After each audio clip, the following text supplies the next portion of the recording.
예. 어, 위대한 작가는 어떻게 쓰는가? 이 책은 교유서가에서 펴낸 책입니다. 위대한 작가는 어떻게 쓰는가? 어, 전에 생오지 문예창작반, 음, 소설 창작반에서 한 4년간 강의를 할 때 매주 한 차례씩의 워크숍을 진행할 때 읽었던 소설 창작 그 지침서랄까 참고 서 중에 한 권이었습니다. 위대한 작가는 어떻게 쓰는가? 2017년에 출판이 됐군요. 문학동네의 자회사인 모양입니다. 교유서가가. 음. 그리고 이 책 위대한 작가는 어떻게 쓰는가는 월리엄 케인이라고 하는 사람이 썼습니다. 뉴욕 시립대학교와 보스턴 대학교에서 영문학을 가르쳤고, 그다음에 옴기니가 김민수 선생인데 한국 외대 사학과를 졸업하고 뭐 다양한 일을 했군요. 예. 여기 보면 21장으로 이렇게 구성이 되어 있습니다. 무엇보다도 제 스스로의 소설 공부를 위해서 매일 한 장씩, 그러니까 21장이니까 21일이 걸리겠군요. 예. 이 학기가 개강을 해서 여러 과목을 이제 강의를 하기 때문에 다행히 비대면이어서 또 일정하게 시간을 조금 낼 수는 있고 그렇습니다만 어쨌든 이 학기가 개강을 해서 정신없이 바쁘고 피곤하고 제가 읽고 써야 될 글은 많은데 또 장편 소설을 쓰다가 또 막히고 그래서 이 책을 뭐 지침서라고 할 건 없습니다. 일정하게 조금 도움이 되긴 하고 뭐 크게 도움이 되지는 않습니다. 솔직히 이야기해서.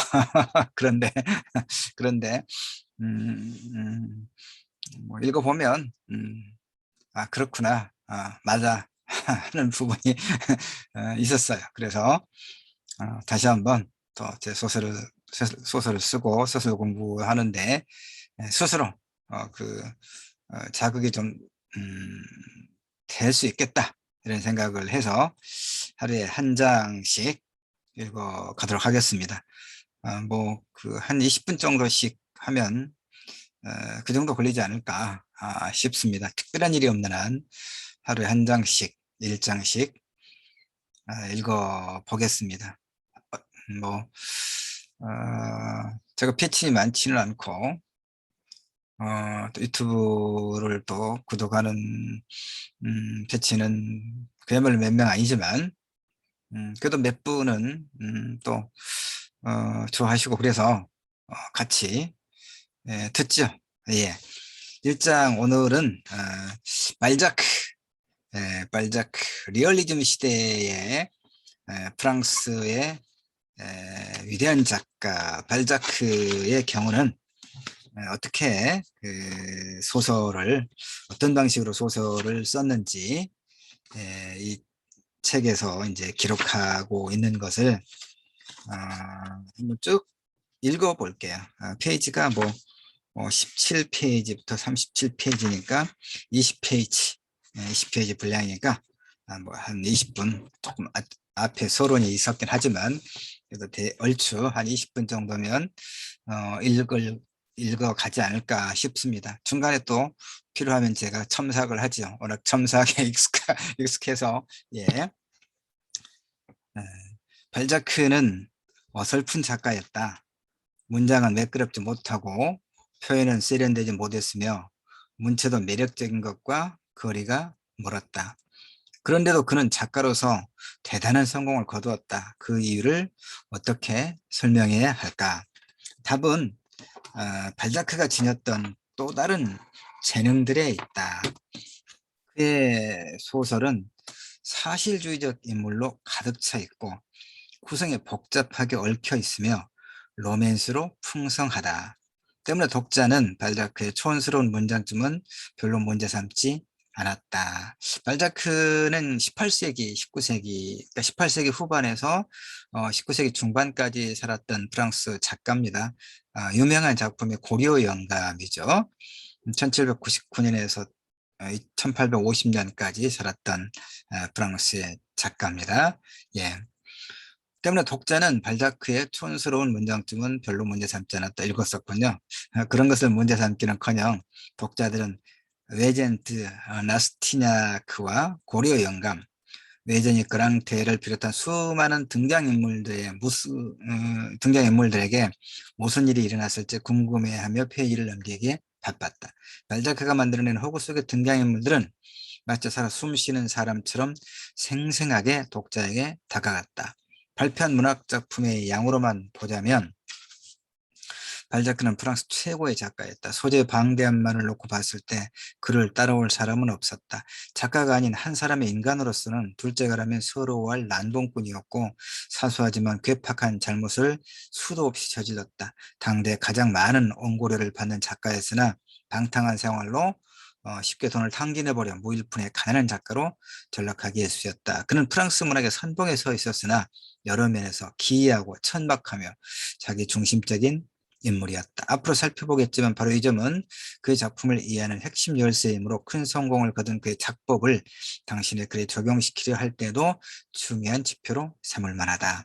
발자크는 1799년 집안의 장남으로 태어났다. 아래로는 그가 몹시 아끼는 두 명의 여동생이 있었다. 법학을 공부한 발자크는 카프카와 마찬가지로 법률가 생활이 따분하다는 것을 일찌감치 깨달았다. 그는 아버지 협박과 애원에도 불구하고 법률가의 길을 포기하고 작가의 길로 들어섰다.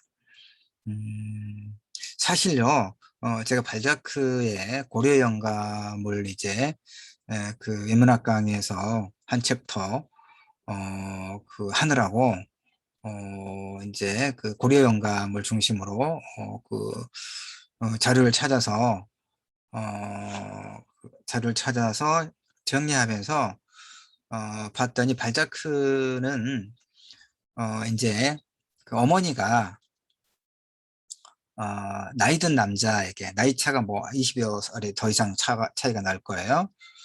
그런 나이 든 남자와 원치 않는 결혼을 했어요. 그래서 이제 발자크를 낳았어요. 발자크 어머니가. 그러니까 발자크를 낳자마자 뭐 얼마 지나지 않아서 어, 그러니까 유모선에 키우고 아예 거의 뭐 거들떠 보지도 않았다고 되어 있어요. 그 발자크의 어머니가.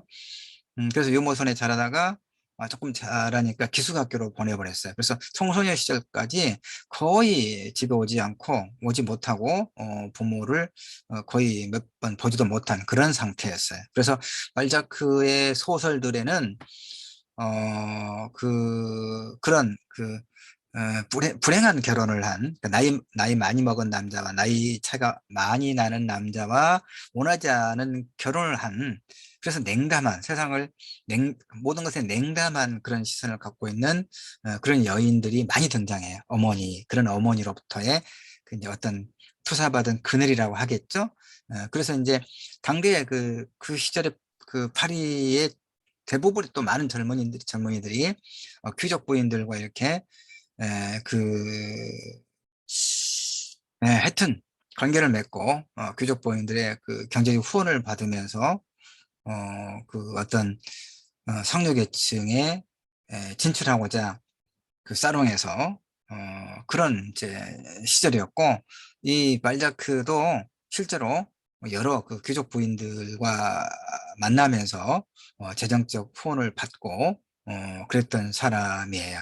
그리고 이제 또 여러 가지 이제 그 뭐 출판업도 손을 댔다가 망해버리고 그래서 빚이 많아서 그 빚을 갚으려고 엄청나게 많은 양의 뭐 소설이든 글을 썼던 그런 작가로 되어 있습니다.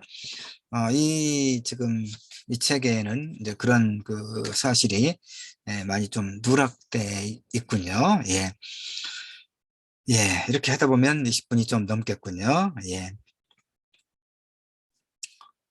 어쨌든 다시 책으로 돌아갑니다.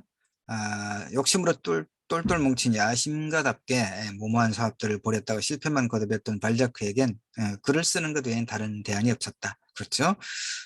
그런 그에게 부를 안겨주었다. 실제로 발자크는 몇 번이고 부자가 될 만큼 큰 돈을 벌었다. 그러나 어느 전기 작가가 말했듯 발자크는 방탕한 천재였다.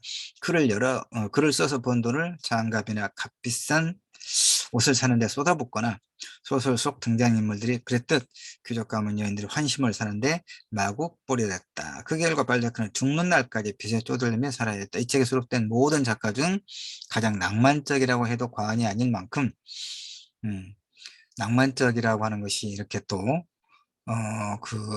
매우 부정적인 그런 의미로 또 사용되고 있군요. 하여튼 구제불능의 낭만주의자였던 발자크는 많은 여인들과 연문을 뿌리고 다녔다. 그중에는 고급 창녀였던 월랭프 펠리시에도 있었다. 창녀도 고급 창녀, 중급 창녀, 하급 창녀 도 구분하는군요. 그녀의 삶과 그녀가 친분을 나눈 유명 인사들에 관한 이야기는 발자크의 많은 소설의 소재를 제공했다. 발자크는 여러모로 매우 현대적인 작가였으며 그의 문학적 감성은 오늘날에도 여전히 독자들의 가슴에 반향을 일으킨다. 자, 처음부터 끝까지 매끄럽지 못하고 더듬거리는 듯한 문체를 견딜 수 있는 독자는 많지 않다. 아무리 아이디어가 좋다 한들 문장이 따분하고 서툴고 덜커덕거린다면 좋은 평가를 받지 못할 것이다. 훌륭한 작가를 하더라도 매끄러운 문장을 만들기 위해 항상 노력해야 하는 이유다. 저는 소설 문장이 참 좋다고 어, 그, 어, 제가 소설을 배웠던 은사도 그렇고 은사에게도 그런 얘기는 많이 들었고 또 저에게 소설을 배운 제자들한테서도 그런 얘기는 많이 들었습니다. 문장은 좋다. 문장만 좋다. 그랬나? 예. 예. 그런데 자, 또 합시다. 하여튼 훌륭한 작가를 하더라도 매끄러운 문장을 만들기 위해 항상 노력해야 하는 이유다. 문장을 구상하는 요령을 배우고 끊임없이 수정하고 마음을 열고 편집자의 제안에 귀를 기울여야 한다. 다시 말해 글이 어떤 리듬을 타고 흘러갈 수 있도록 작가는 할 수 있는 모든 노력을 기울여야 한다. 당신의 글이 독자의 귀에 음악처럼 들릴 수 있을 때까지 노력을 멈춰서는 안 된다. 그래야만 설령 이야기가 늘어지는 경우가 있더라도 독자는 읽기 편한 시처럼 매끄러운 글을 읽을 수 있을 것이다. 음, 발자크의 작가 경력은 조금은 장난처럼 시작되었다. 어설픈 문체도 그런 과정에서 비롯되었다. 사업에 잇따라 실패하고 생계수단을 찾고 있던 발자크는 어떤 젊은이들의 모임에 흥미를 느꼈다. 이들은 공동으로 책을 써서 수익이 생기면 공평하게 나눠 갖기로 하고 여러 출판사에 자신들의 작품을 팔고 있었다. 이들의 성공을 지켜본 발자크는 여동생에게 자기도 글을 써보겠다고 말했다. 한 가지 차이가 있다면 그는 혼자 책을 쓰고 수익금도 혼자 챙기겠다는 것이었다. 그는 미친 사람처럼 일했고 무시무시한 속도로 글을 써 나갔다. 발자크는 작가로서 자신의 미래를 좌우할 재능을 발견했다. 그것은 말하는 것만큼이나 빠르게 글을 쓸 수 있는 능력이었다. 그렇군요. 그 속도는 가히 상상을 초월했다. 한번 펜을 들었다 하면 잠을 자는 것도 잊은 채 작업에만 매달려 2, 3주에 중편 연애소설 한 편을 완성할 정도였다. 아우, 대단하군요. 발자크는 마치 쏟아지는 검은 빗줄기처럼 어, 교정은 캠퍼스가 되는 것이고 교정을 볼 틈도 없이 빠르게 원고를 써내갖고 2, 3일이면 까마귀 깃털이 달린 펜이 10개나 닳아 없어지는 것을 자랑스러워했다. 그럼에도 그의 머릿속에는 손이 따라갈 수 없을 만큼 무수한 이야기들이 끊임없이 떠올랐다. 자신의 글이 사람들에게 어떻게 읽힐지 따위는 신경 쓰지 않았다. 그는 자기 안에서 나오는 것들을 거르지 않고 그대로 쏟아내겠다고 말했다. 발자크의 아버지는 감탄했어요. 어머니는 아들의 글을 읽고 소름이 끼쳤다. 문법과 문체를 금과 옥조로 여기며 자란 그녀에게 아들이 쓴 형편없는 문장은 충격적이었다. 성공 가도를 달리면서 그의 문장은 점점 더 엉망이 들어갔다. 혹시 당신의 글 속에도 투박한 문장의 요소가 들어있는가? 문장이 음악처럼 들리는 일이 별로 없는가? 문장이 음악처럼 들리는 일. 아, 김훈의 소설들을 보면요. 어, 칼의 노래도 그렇고, 이제 병자호란을 다룬, 임진왜란을 배경으로 한 칼의 노래도 그렇고, 병자호란을 배경으로 한 남한산성도 그렇고 읽어보면 김훈의 문체가, 김훈의 어떤 그 세계관은 제가 동의하지 않고 그 부정적으로 평가를 합니다만은, 그 문장, 김훈의 문장이 산문임에도 불구하고 이렇게 일정한 리듬, 대조법과 함께 일정한 리듬을 확보하고 있는 굉장히 좋은 그런 그 문장으로 되어 있습니다. 문체는 아주 배울 만합니다. 군더더기 없고 그 명료하고, 그래서 빼거나 덧붙일 것이 없는, 그러니까 문장 연습할 때는 김훈의 소설 문체를 제가 좀 연습해 보도록 이렇게 권하는 편입니다. 남은 말 할 것 없이 제가 그래야 되겠군요. 자, 다시 또 책으로 들어갑니다. 종종 문장이 한없이 무디고 무겁게만 느껴지는가. 그렇더라도 용기를 잃지 않기 바란다. 물론 그런 결점을 고치려는 노력은 필요하다. 그러나 그 결점이 글쓰기를 중단해야 할 만큼 절대적인 것은 아님을 명심하라. 발자크는 서툰 문장 때문에 글쓰기를 멈춘 적이 없다. 이 자리에서 발자크의 문장이 얼마나 엉망이었는지 예를 드는 것은 별 의미가 없다. 그의 모든 작품은 프랑스어로 쓰였고 대부분의 영어권 독자들은 영어로 번역된 발자크의 작품을 읽는데, 번역가들이 지저분한 구문과 장황한 문장을 영어로 옮기기 위해 골머리를 앓는 과정에서 발자크의 글은 원작보다 훨씬 더 매끄러운 문장으로 바뀌는 경우가 흔하기 때문이다. 게다가 셀 수 없이 많은 발자크의 투박한 문장들을 일일이 살펴본다고 해서 상상력이 자극을 받거나 글쓰기에 대한 열정이 되살아나 하루아침에 발자크처럼 놀라운 속도로 펑펑 글을 쏟아낼 수 있는 것도 아니다. 그러나 한 가지 분명한 사실은 투박한 문체가 발자크의 성공을 가로막지 못했다는 것이다. 그는 문체를 가다듬는 데 시간을 듣는 대신 이야기를 더 복잡하게 비틀고, 이거군요. 이런 걸 배워야겠다는 생각을 제가 합니다. 이야기를 더 복잡하게 비틀고 더 많은 글을 쓰는 데만 신경을 썼다. 특히 첫 번째 소설을 준비하는 초보 작가라면 발자크에 의해서 용기를 얻을 수 있을 것이다. 좋다. 단어들이 빗어내는 음악 소리를 가려낼 수 있는 귀가 없다고 치자. 단지 그 이유 때문에 당신은 작가가 되려는 노력을 그만두려 하는가. 말도 안 되는 소리, 음악 소리를 가려낼 수 있는 귀 따위는 잊어버려라. 그것 없이도 당신에겐 초고를 완성할 수 있는 동력이 얼마든지 있다. 자리에 앉아 펜을 들어라. 그리고 뒤돌아보지 마라. 쓰란 얘기입니다. 창작 교실에서 가장 많이 듣는 얘기가 바로 이겁니다. 쓰는 소설을 잘 쓰고 싶은가. 그렇다면 써라. 소설을 잘 쓰는데 왕도가 지름길이 따로 있는 게 아니다. 우리가 뭐 이렇게 하다 보면 이거 1시간 가겠는데 큰일 났습니다. 자, 자리에 앉아 펜을 들어라. 그리고 뒤돌아보지 마라. 소설을 쓸 때 가장 큰 어려움 중에 하나는 바로 초고를 완성하는 일이다. 이 점에 관한 발자크만큼 당신에게 용기를 북돋아주는 작가는 없다. 그가 도움이 되지 않는다면 아무도 당신을 도울 수 없다. 때로는 서툰 문체도 시간이 지나면서 나아진다. 많이 쓸수록 잘 쓰게 되는 것은 명백한 진리다. 이건 분명합니다. 소설뿐만이 아니라 어떤 다른 글들 늘 강조합니다. 글쓰기는 이론이 아니다. 그럼 뭐냐? 글쓰기는 노동이다. 앉아서 많이 쓸수록 는다 하는 것은 분명합니다. 매일 4시간에서 6시간씩 책상에 앉아 혼신의 힘을 다해 글을 쓴다면 글솜씨가 나아지지 않을 리 없다. 블로그를 만들어 자신의 작품을 화면에 띄워보자. 단순한 아이디어도 좋고 두서없는 생각이나 장별 요약도 상관없다. 뭐든지 블로그에 올려라. 아무것도 아닌 것 같지만 이런 방법으로도 글쓰기 실력은 분명히 향상된다. 어느 유명한 작법 강사는 자신의 학생들 대다수가 문장의 결점을 갖고 있다고 내게 털어놓았다. 그들은 단어에서 흘러나오는 음악이나 문장의 리듬, 단어가 소리를 빗어내는 방식을 이해하지 못해요. 쓰기에 필요한 박자와 반복을 전혀 모르고 있어요. 이렇게 이야기했다는 얘기죠. 투덜댔다는 얘기입니다. 안타까운 일이지만 이는 결코 쉽게 배울 수 있는 것들이 아니다. 최선의 방법은 직접 많이 써보는 것뿐이다. 우리가 말자크에서 배울 수 있는 점 중에 하나가 바로 이것이다. 가능한 한 많이 써라. 예, 좋습니다. 이거 배울만 합니다. 실제로.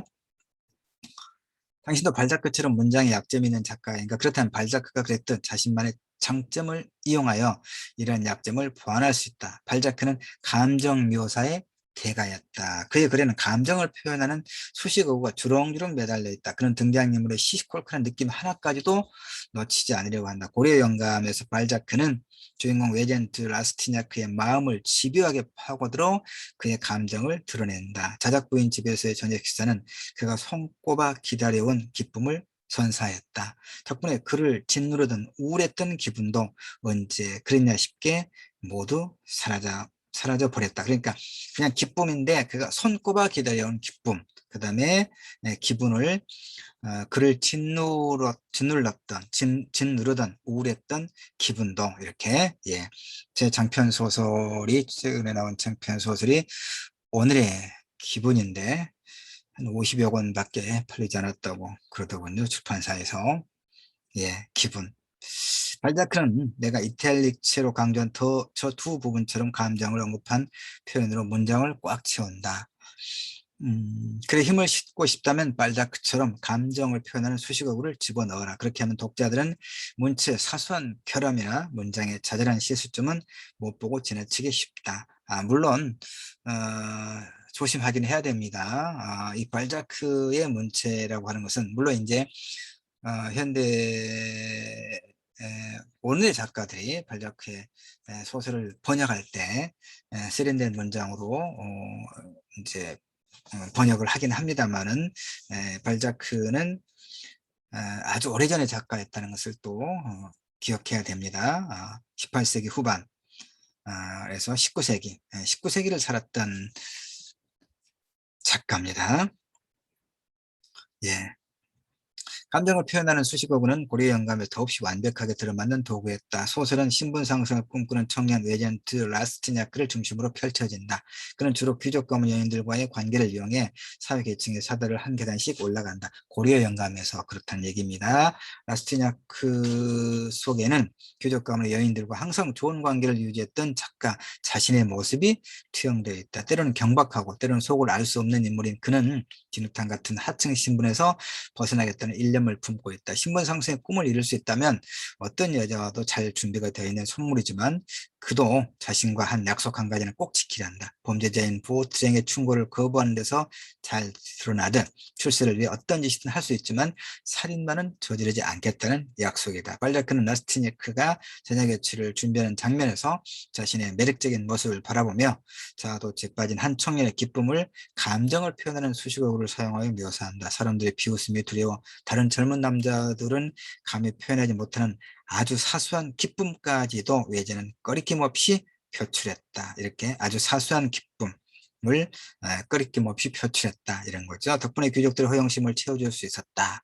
이런 문장을 지금 소개하고 있는 겁니다. 발자크의. 이 무도회장에서 뉘신기한 남작 부인을 차지한 라스티냐크가 자만에 빠져 있을 때도 발자크는 감정을 직접 드러내 보인다. 그는 처음으로 의기양양한 기쁨에 사로잡혔다. 이쯤에서 어떤 패턴이 눈에 띄지 않는가? 음,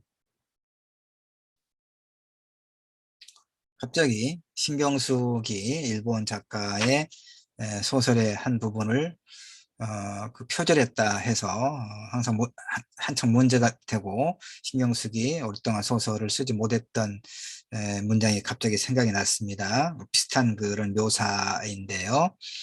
기쁨을 아는 몸, 기쁨을 아는 몸이 되었다.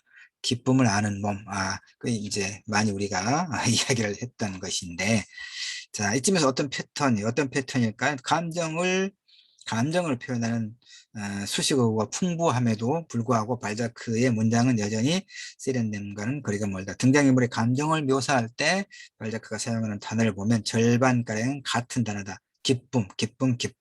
발자크의 수법을 주체는 독자라면 그가 자신의 보폭을 고집스레 지키며 걸어가고 있다는 사실을 알 수 있을 것이다. 북설에 맞춰 행군하는 군인처럼 발자크는 등장인물의 감정을 규칙적으로 반복한다. 이런 규칙적인 반복이 독자에게 발각된다면 비웃음을 사기 딱 좋다. 그러나 발자크는 마치 물방울이 일정한 시간 간격을 두고 한 방울씩 양동이에 떨어지듯 감정의 규칙적인 반복을 여러 페이지 흩어놓음으로써 독자가 의식할 수 없게 만들더라, 이런 얘기군요. 반복이라는 장치의 단순한 본질을 꿰뚫어 보는 사람은 오직 평론가들과 초보 작가들 뿐이다. 그렇다. 본질은 단순하다. 그렇다면 반복은 정말 효과적일까? 성공적일까? 문맥 속에서 사용됐을 때 훌륭한 결과를 가져올까? 답은 물론이다 라고 되어 있습니다. 반복은 엄청난 성공을 가져다 준다. 반복이야말로 세대를 뛰어넘은 많은 비평가들이 발자크의 작품을 지켜 세우는 이유의 하나이다. 문장의 투박함 따위가 무슨 문제인가? 비평가들은 현실에서 바로 튀어나온 듯한 등장인물의 생생함과 사실성, 자연스러움의 탄성을 내뱉는다. 감정을 표현하는 수식어구는 하나의 작은 도구에 불과하고 반복이라는 장치는 단순한 데다 눈에 잘 띄지도 않는다. 당연히 이 두 가지만으로 위대한 작품을 쓸 수는 없다. 그러나 등장인물의 펄떡거리는 생동감과 인간성의 본질은 이 작은 기교만 잘 활용해도 충분히 전면에 드러날 수 있다. 감정을 표현하는 수식어구와 감정의 반복은 발자크의 작가 경력을 빛낸 1등 공신이라 해도 지나치지 않다. 현대문학에서 감정을 표현하는 수식어구 사용은 확고한 위치를 차지하고 있다. 필요할 때마다 들춰볼 수 있는 수식어구 모음집까지 따로 있을 정도가 아닌가. 우아하고 독창적인 수식어구가 필요하지만 너무 피곤해 머리가 돌아가지 않을 때는 수식어구 모음집을 한 권 구입해서 요의 사전이나 용어집을 보듯 참고할 수 있다. 이런 모음집이 19세기에 있었다면 보나마나 발자크는 소위가 닳도록 그것을 끼고 살았습니다. 그러나 발자크가 전하는 가르침도 그런 모음집에 결코 뒤지지 않을 것이다. 발자크의 첫 번째 조언은 수식어구는 반드시 감정을 묘사하는 데 사용해야 한다는 것이다. 감정이 격해질수록 수식어구의 효과도 더욱 강력해진다. 모르탱이 라스티냐크의 앞길에 방해가 되는 누군가를 살해했다는 사실이 드러나자 라스티냐크는 깊은 죄책감에 빠진다. 이름이, 이건 프랑스 작가인데 라스콜리니코프는 또 러시아의 작가, 라스콜리니코프, 죄아벌의 인물이죠. 이름이 러시아하고 프랑스인데 비슷합니다. 어때? 예. 발자크는 강렬한 언어를 동원하여 감정을 표현하는 수식어구로 라스티냐크의 심정을 멋지게 묘사한다. 이렇게 합니다. 라스티냐크는 상쾌한 공기를 한껏 들이마시고 싶어 밖으로 나갔다. 질식할 것처럼 숨이 막혀왔다.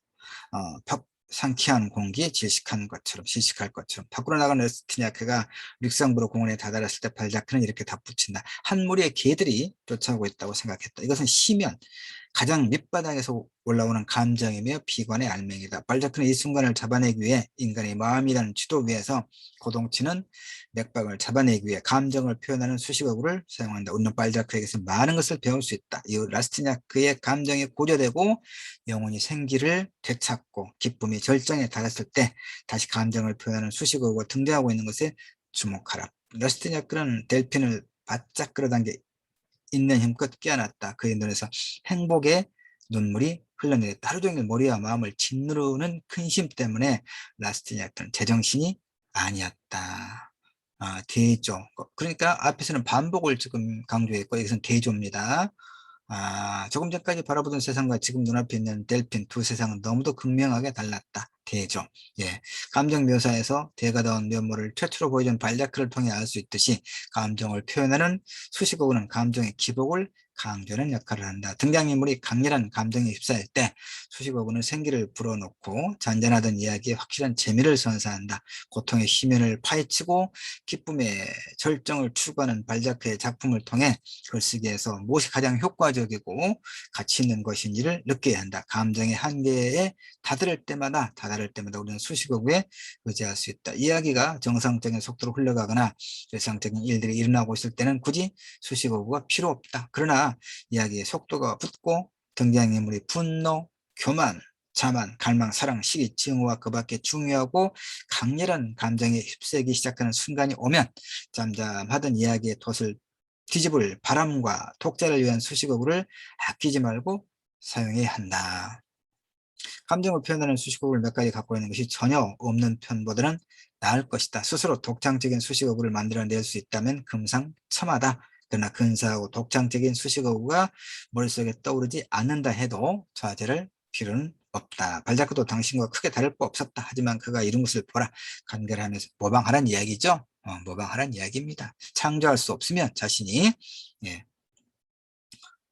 표절은 또 다른 문제입니다. 모방과 표절은 그게 경계죠. 경계. 예. 간결하면서 기지 넘치는 대사를 쓰고 싶은 열망과 타고난 재능을 지녔던 발자크는 감정을 표현하는 수식어구가 시간이 굉장히 많이 걸리군요. 이렇게 하면은 어, 30분? 네, 30분. 큰일 났군요. 제 말을 줄이고 가급적 읽어나가는 방식으로 이제 해야겠습니다. 감정을 표현하는 수식어구가 머릿속에 떠오르는 즉시 재빨리 낚아챘다. 당연히 더 그럴듯하게 다듬거나 다른 표현으로 발전시키기 위해 되돌아보는 일 따위는 없었다. 처음 머릿속에 떠오른 그대로 놔두었다. 쇠는 반드시 뜨겁게 달궈졌을 때 내치한다. 영감이 떠오르는 순간을 영감문도 발음하기에 따라서 아주 다른 의미가 전달되군요. 순간을 놓치지 마라. 한두 개의 멋진 문장 전환으로 독자의 뇌리에 못을 박아라. 독자가 등장인물의 마음속을 환히 들여다볼 수 있도록 수식어구라는 등불을 걸어라. 자, 왕성한 창작력과 마르지 않는 아이디어를 자랑하는 발자크였지만 그도 습관의 동물이었다. 매일매일 반복되는 똑같은 일상이야말로 그가 성공을 거둘 수 있었던 가장 큰 요인이었다. 발자크는 자신을 외부 세계와 격리시키고 창작에만 전념하고자 했다. 이를 위해 그가 선택한 방법은 두 가지다. 하나는 블라인드를 친 방에서 살았다는 것이고 또 하나는 모두 잠든 한밤중에 작업을 한 것이다. 그리 집중하는 것을 끊임없이 방해하는 세상과 거리를 두어라. 성공한 작가들은 대부분 이 방법을 택했다. 조지프 콜레드는 자신을 방에 가두었고 제이디 셀린저는 콘크리트 벙커에 들어가 글을 썼으며 이언 플레밍은 자메이카의 은신처에 틀에 박혀 007 시리즈를 완성했다. 소란스러운 대중과 격리되지 않으면 글쓰기 작업은 세상의 혼란에 방해받기 쉽다. 그러나 발자크에겐 세상과의 격리보다 더 중요한 창작의 비밀이 있었으니 바로 커피였다. 예. 그는 밤에 작업을 하는 동안 맑은 정신을 유지하기 위해 끔찍할 정도로 검고 진한 커피를 커피포트에 가득 채워놓고 밤새도록 마셨다. 커피를 얼마나 좋아했으면 흥분제에 관한 어떤 과학 논문에서 커피를 찬미하는 한 장을 맡아 썼을 정도였다. 그는 이렇게 고백했다. 커피는 내 삶의 위대한 원동력이다. 나는 커피 위대한 효과를 몸으로 느끼고 있다. 커피가 그를 깨어있게 했고 글을 쓰게 만들었다. 커피는 창작력을 자극했으며 생각을 정리할 수 있게 도와주었다. 때로는 너무 많은 아이디어가 쏟아져 나와 일일이 손으로 옮겨 적기 힘들 정도였다. 발자취에서는 정신없이 원고 위를 질주했고 무서운 속도로 새로운 소설을 완성해 나갔다. 글을 쓰려면 발자취처럼 커피에 탐닉해야 한다고 말하려는 게 아니다. 진한 커피를 밤새 들이켜라는 이야기는 더더욱 아니다. 커피가 발자크에게 영감을 불어넣은 것은 사실이지만 언젠가 발자크 자신도 인정했듯이 커피를 많이 마시면 속이 타는 듯 쓰라리다. 그렇죠? 실제로 말년의 발자크는 커피 때문에 온갖 위장병에 휘둘렸으며 의사는 커피를 줄이라는 경고까지 했다. 요컨대 작가로 성공하려면 두 가지 조건이 전제돼야 한다. 바로 사람들로부터 격리와 집중. 예. 의지력을 발휘하거나 명상을 통해서 아니면 뉴트로픽의 힘을 빌려서라도 격려와 집중을 쟁취하는 것이 많은 작가들에게 필수적이다 이런 얘기입니다. 발자크는 자신의 실제 삶에서 끌어낸 이야기를 소설 속 주인공들의 성적 섹슈얼리티를 말합니다. 성적 무용담으로 변형시켰다. 발자크의 주인공들은 대개 이제 막 성인의 문턱에 들어서기 시작한 젊은 청년이거나 가진 것 없이 혼자 힘으로 존경과 권력을 누리는 자리에 오르기 위해 귀부인들과 좋은 관계를 맺으려 노력하는 청년, 세상의 주목을 갈망하며 유명해질 수만 있다면 어떤 일도 마다하지 않을 청년들이다. 라스티냐크가 살인의 유혹을 거부한 것은 그가 정직한 취하벌에서 라스니 라스니코프, 금방 이제 잊어먹었습니다. 라스콜레니코프는 전당포 노인을 살해했죠. 이 발자크의 소설 고리의 영감 속에 나오는 청년 라스티냐크는 음, 예, 살인은 거부했다, 뭐 이런 얘기죠. 예. 근데 그가 정직한 청년이어서가 아니라 정직하기는커녕 라스티냐크라는 이름은 오늘날까지도 프랑스에서 출세주의자의 허영과 공격성, 탐욕의 상징으로 인식되고 있다. 이는 발자크의 인물 묘사는 물론 발자크의 자아가 시대를 초월하여 영향을 끼치고 있다는 명백한 증거다. 자, 그 고려 영감에서 실제 그 중요한 것은 고려 영감이 그 전 재산을 바쳐서 두 딸을 귀족에게 시집 보내느라고 재산을 다 이렇게 딸들에게 주고 아주 적은 지참금만 가지고 하숙집에 살다가 비참하게 죽어가도 두 딸은 장례식에도 와보지 않았던 이런 것이 굉장히 중요한 내용인데, 여기서는 이제 그 고려 영감과 그의 두 딸의 이야기는 그냥 놔두고 오직 출세만을 갈망했던 시골의 청년, 파리로 와서 귀부인들과 어울렸던 이 라스티냐크를 지금 이 글에서는 주로 이야기를 합니다. 그래서 라스티냐크와 관련된 그의 감정 표현을 얼마나 그 풍부하게 하고 있는가를 중심으로 지금 이 고려 이제 이 발자크의 소설 쓰기를 지금 설명하고 있습니다. 반복과 집중 그러면서 자 설명 안 할 수가 없네 이렇게. 7가지 기본 플레이를 쓴 크리스토퍼 부커는 라스티냐크에 관한 이야기가 17세기 도덕적 이야기에서 탈피한 새로운 시대라고 지적했다. 그러나 내가 볼 때 이 글쓴이죠. 윌리엄 케인, 내가 볼 때 라스티냐크는 17세기뿐 아니라 셰익스피어와 단테, 더 멀게는 고대 그리스인들과 호메로스에서부터 시작된 오랜 문학적 전통과의 단절을 의미한다. 발자크 이전 문학에서는 도덕과 교훈이 빠지면 이야기가 될 수 없었다. 주인공은 다양한 단계를 거치며 성장하고 인격적으로 성숙하다가 결국에는 자신의 적을 물리치고 인간이란 무엇인가에 대한 소중한 가치를 깨달으면서 대미를 장식했다. 발자크는 이러한 도덕이나 교훈을 무시했다. 자기중심적 이야기와 감상주의를 전면에 내서 소설의 근본적 변화를 주도하며 현대소설 전반에 영향을 미쳤고, 이런 특징은 오늘날 할리우드를 규정하는 색깔이 되었다. 뒤에서 캐릭터의 변화를 다룰 때 이야기하겠지만 이 다작 소설가는 성장하는 인물보다는 작가 자신의 독특한 상상을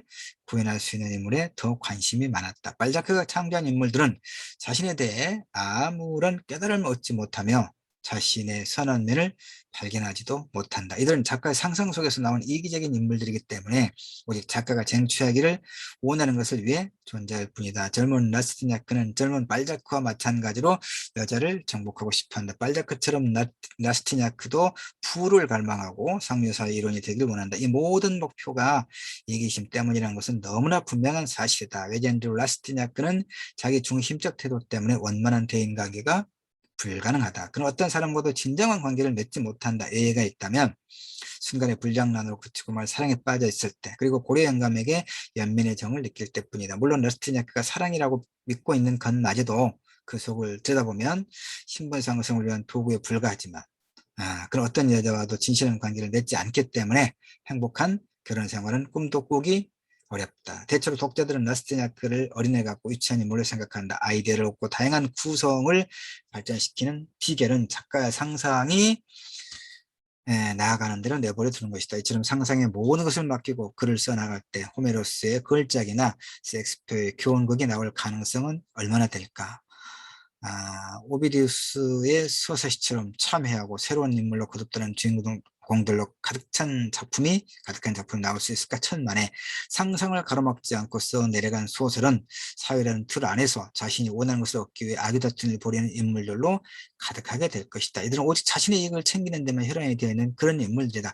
혹시 이런 주제 이야기를 쓰고 싶다면 발자크보다 더 뛰어난 작가는 찾기 힘들 것이다. 그러나 주인공의 성장과 변화 속에서 풍부한 교훈을 제시하는 철로 역정 같은 작품을 쓰고 싶어하는 사람도 발자크를 통해 배울 점은 있다. 즉 내면에 비친 삶의 풍경 안에서 상상이 마음껏 피어나게 하는 것이다. 상상은 내면의 자아가 원하는 곳으로 작가를 데려다 줄 것이다. 추억을 활용할 수도 있다. 살아오면서 실패했던 기억이나 성공을 거뒀던 순간을 이용하면 주인공의 목표 달성과 관련 있는 일련의 장면들을 정교하게 쓰는데 도움이 될 것이다. 그런 다음 주인공의 자아가 중심이 된 장면들로 구성을 짜고 메시지와 교훈을 뽑아내는 일은 어디까지나 작가 개개인의 논리와 편집 능력, 철학에 달려있다. 그러면서 우리는 다른 작가들의 작품을 공부해야 한다. 우리는 발자크를 통해 소설 창작에서 가장 중요한 원동력이 열정이라는 것을 배운다. 그런 작품 속에 교훈을 넣거나 주인공을 성숙한 인간으로 거듭나게 하고 싶다면 그에겐 배울 점이 별로 없다. 물론 자아란 한 시대 아이콘이다. 그러나 오늘날 독자를 사로잡기 위해서는 자아뿐 아니라 숨가쁘게 표현하는 줄거리도 반드시 필요하다. 이런 기술을 배울 수 있는 작가는 발자크 외에는 그리 많지 않다. 세상의 모든 작법 강사들을 괴롭히는 가장 골치 아픈 문제는 어떻게 하면 등장인물의 변화와 발전에 대해 학생들에게 효과적으로 설명하느냐는 것이다. 작법 강사들은 소설 창작 교실을 말하죠. 작법 강사들은 등장인물의 변화를 주거나 발전시키는 것이야말로 아무리 애를 써도 결코 찾을 수 없는 성배나 다름없다고 얘기한다. 등장인물의 변화와 발전은 소설의 모든 것이자 궁극적인 것이다. 등장인물의 변화를 만들어낼 수 있다면 다른 것은 아무래도 상관이 없다고 강조할 정도다. 그들은 만약 등장인물이 변화할 여지가 없다면 앞으로 어떻게 될지 빤히 보이기 때문에 독자들이 금세 흥미를 잃게 될 것이라고 경고한다. 그래서 뜻밖에도 현대 소설의 흐름을 가만히 들여다보면 지난 100년간 등장인물의 변화와 발전이 모든 작품 강사들이 말한 것처럼 정말로 그렇게 중요한 문제로 여겨왔는지 의문이 들 정도다. 예컨대 데이비드 코퍼필드가 보여준 변화를 홀든 콜필드 는 보여주지 않는다.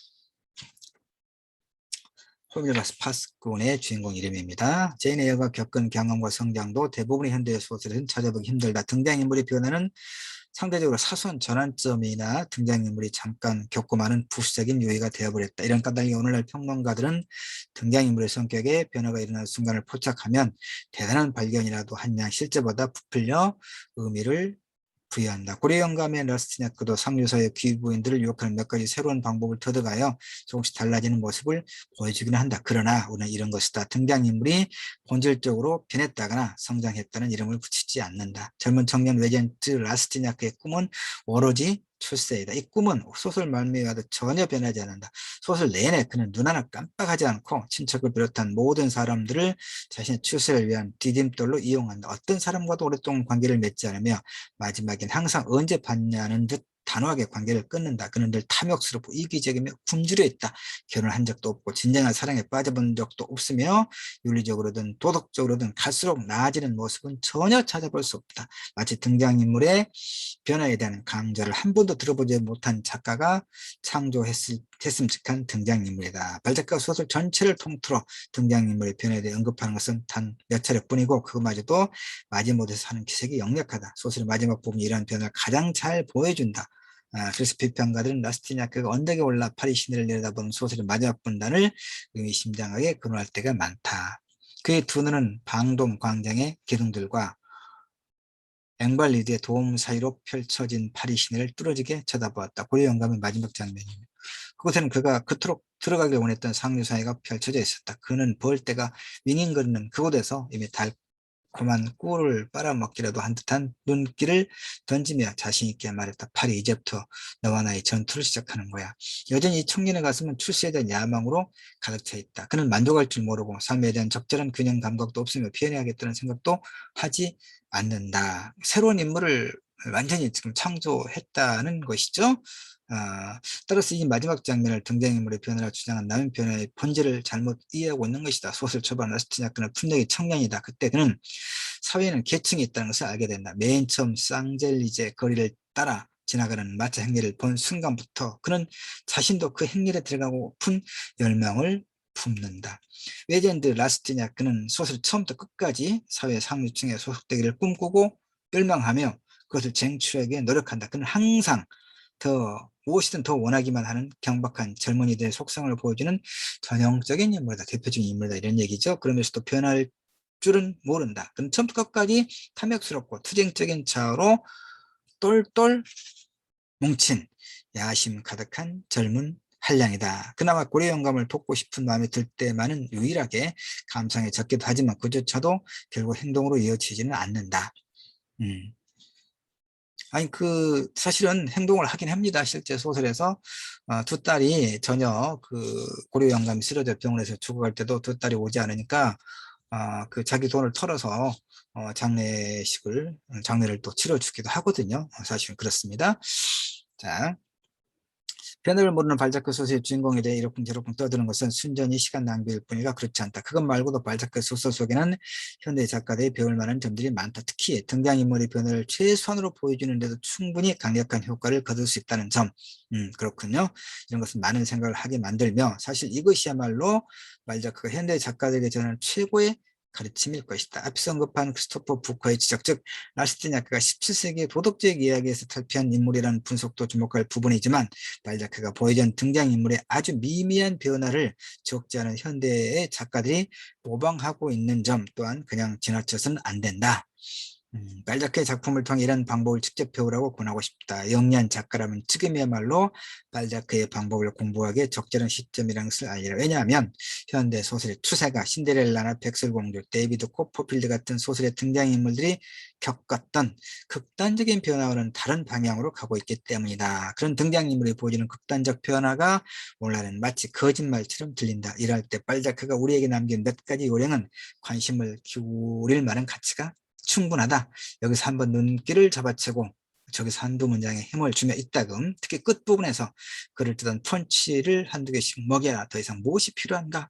실제로 오늘날 대부분의 편집자들은 작가들에게 자세한 설명보다는 날카로운 직관과 통찰을 기대한다. 요즘 편집자들은 미니멀리즘이라고 해도 과언이 아닐 만큼 최소한의 기교만 가미해도 충분히 소설의 맛을 낼 수 있음을 알고 있기 때문에 구태여 등장인물이 발전하는 과정에 예전만큼 많은 페이지를 할애할 필요를 느끼지 못한다. 현대소설에서는 감지하기 힘들 만큼 미묘한 변화만으로도 살아 숨쉬는 인물을 만들 수 있다. 이것이 발자크가 우리에게 주는 가르침이다. 예.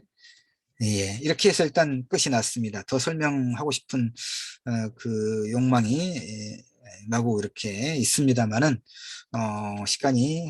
시간을 재진 않았는데 아마 그 30분이 넘었지 않겠나 싶어서 보통 일이 아니군요.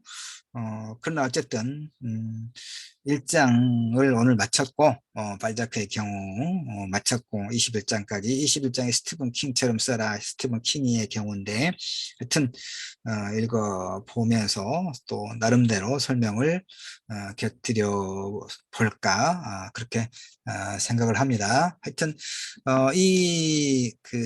지금 읽어드렸던 책은 처음에 말씀드렸다시피 교우서가에서 번역해서 출판한 윌리엄 케인이 지은 위대한 작가는 어떻게 쓰는가 김민수 선생이 옮겼고요. 이 책을 제가 직접 샀으니까 이 책을 읽어 나가고 또 이렇게 읽어서 네이티브 계정에 옮기고 그런 것은 아마 괜찮겠죠? 예. 예. 일단 여기서 마치겠습니다. 고맙습니다.